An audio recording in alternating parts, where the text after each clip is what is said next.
सादर वंदे मातरम। 23 जुलाई 1906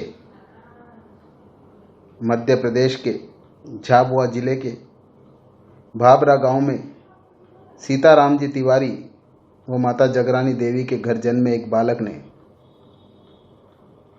उसकी एक नन्ही सी किलकारी से किसको आभास होगा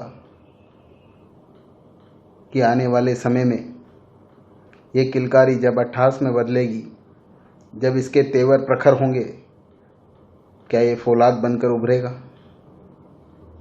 किसने सोचा था एक आदिवासी परिवेश में रहने वाले माता पिता के घर जन्मा बालक आगे जाकर एक महान क्रांतिकारी बनेगा। किसने सोचा था कि जिन माँ बाप को 2 समय का भरपूर भोजन नहीं नसीब होता था, उनके बालक का जिस्म फौलादी जिस्म बनेगा।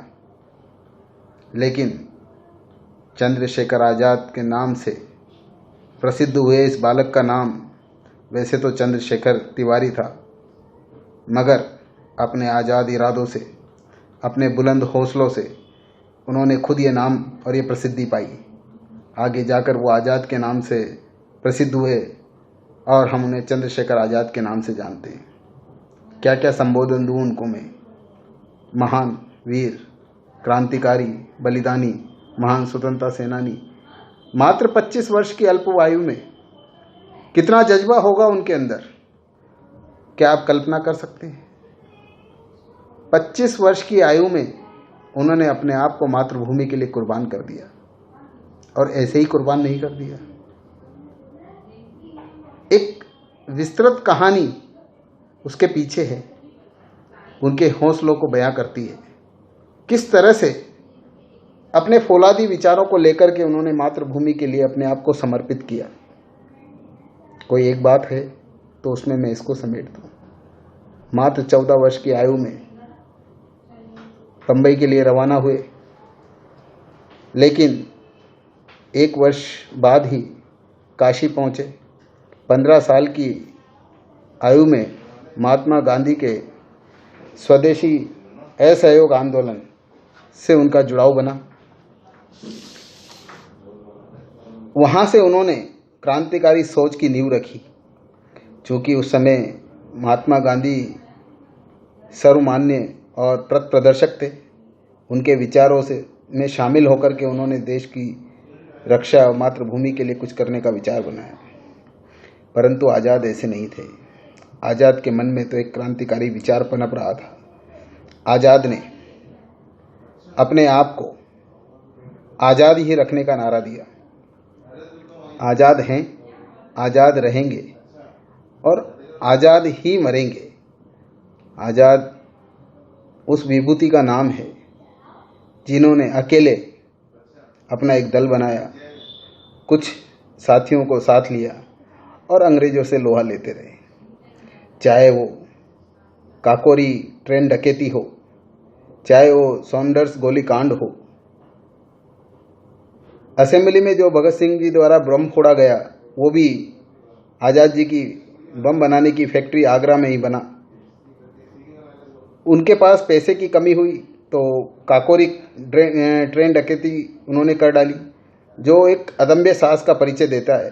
क्योंकि अंग्रेज़ों के द्वारा ले जाया गया धन इधर से उधर उनको लूटना उस समय में इतना आसान काम नहीं होता था। चूँकि संचालन करना था इन सब चीज़ों का, आंदोलन का, पैसे की ज़रूरत थी, तो उन्होंने इस बड़े काम को भी कर डाला। इस आंदोलन में उनके साथ राम प्रसाद बिस्मिल भी रहे। आंदोलन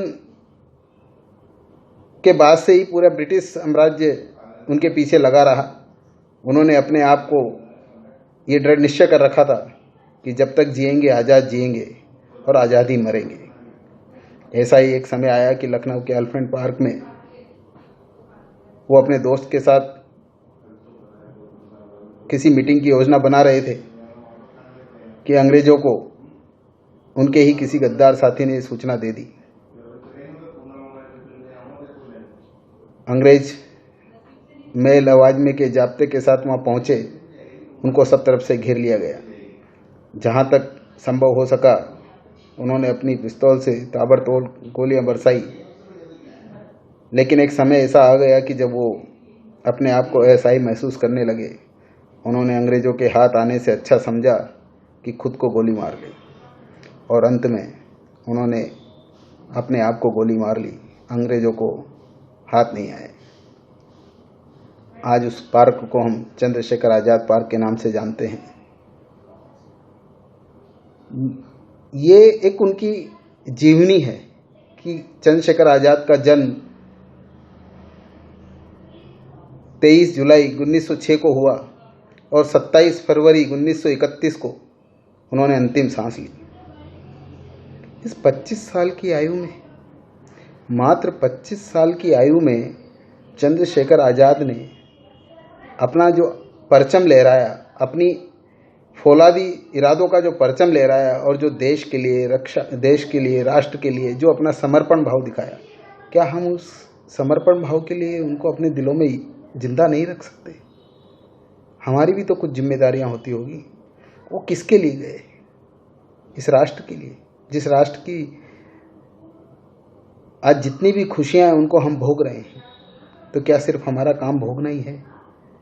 हम उन महान स्वतंत्रता सेनानियों को क्या दे सकते हैं?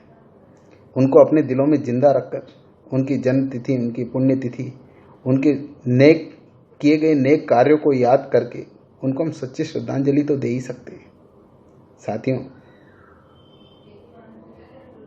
इंसान के चले जाने के बाद उसका व्यक्तित्व थोड़ा बहुत निखर जाता है, लेकिन व्यक्ति में कुछ खास न हो, व्यक्ति में कुछ विशेष न हो, तो आज 90 साल बाद व्यक्ति को याद करना आसान नहीं होता।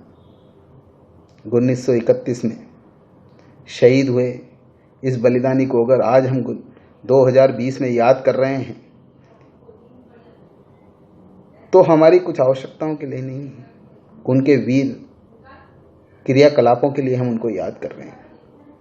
एक इंसान का जीवन जब सार्थक हो जाता है, जब उसको अपनी मृत्यु के, अपनी बलिदान के 90 साल बाद भी याद किया जाए। उल्लेखनीय है उनका बलिदान, न हम भूल सकते हैं, न ये देश भूल सकता है। आज उनका जन्म जयंती है, हम उनको श्रद्धा सुमन अर्पित करते हैं, हृदय में हम उनको बार बार मनन करते हैं। आज़ाद के हम पैरों की धूल भी नहीं हैं, मगर आज़ाद हमारे लिए गौरव है। चंद्रशेखर आज़ाद हमारा मस्तिष्क है। चंद्रशेखर आज़ाद हमारे राष्ट्र की एक महान विभूति है। हम उन्हें हमेशा हमेशा के लिए अपने जहन में जिंदा रखेंगे, हमेशा हमेशा के लिए उनको याद करते रहेंगे। एक बार फिर से आप सबको ऐसे महान वीर, क्रांतिकारी, बलिदानी चंद्रशेखर आज़ाद की जन्म जयंती पर बहुत बहुत शुभकामनाएं, बहुत बहुत बधाई कि ऐसे सपूत ने हमारे राष्ट्र की धरती पर जन्म लिया। मैं आप लोगों से यही कहूँगा कि जब तक जान रहे ऐसे वीर सेनानियों को याद करते रहें। अंत में जय हिंद, जय भारत।